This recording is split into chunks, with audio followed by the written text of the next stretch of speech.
একটি সরকারি বিশ্ববিদ্যালয়, ১ দশক বয়স হলেও যার নিজস্ব কোনো স্থাপনা নেই, সবই অস্থায়ী, চলে ভাড়া করা জায়গায়। সরেজমিনে দেখা যায় দুটি একাডেমিক ক্যাম্পাস দুই এলাকায়, আর প্রশাসনিক ভবন ১০ কিলোমিটার দূরের অপর এলাকায়। হলের অবস্থানও ভিন্ন ভিন্ন স্থানে।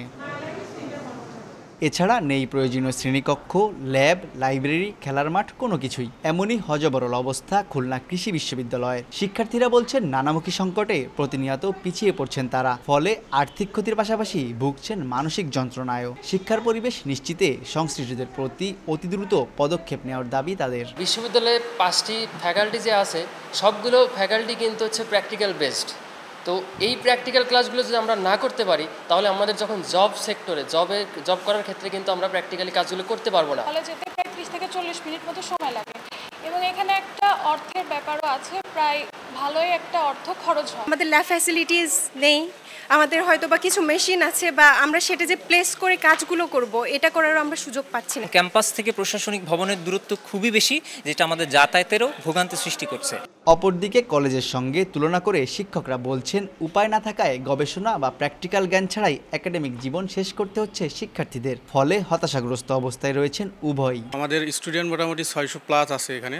তো আমাদের এখানে পর্যাপ্ত ল্যাব ফ্যাসিলিটি নাই, ক্লাসরুমের তীব্র সংকট। স্টুডেন্টরা মানে একটা ক্লাস করে তারপরে আবার দেখা যাচ্ছে দাঁড়ায় থাকছে আর কি। আমরা প্রপারলি স্টুডেন্টদেরকে বসতে দিতে পারছি না। সেখানে আমি ল্যাবের কাজ করব কোথায়? ল্যাবের কাজ করতে গেলে যে ধরনের B grade, C grade, A grade এই ধরনের গ্রেডিংয়ের ল্যাব লাগে, সেই ধরনের ল্যাবের তো দূরে থাক, নর্মাল একটা ল্যাবও আমরা ওদেরকে প্রোভাইড করতে পারছি না।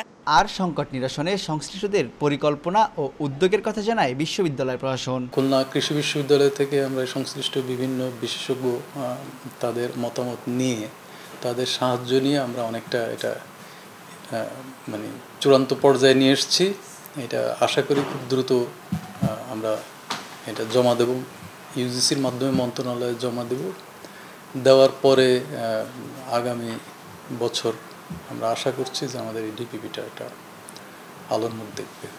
বর্তমানে বিশ্ববিদ্যালয়ে 5টি অনুষদের 55টি বিভাগে 7 শতাধিক শিক্ষার্থী অধ্যয়ন করছেন। তানজিম আহমেদ, সময় সংবাদ, খুলনা।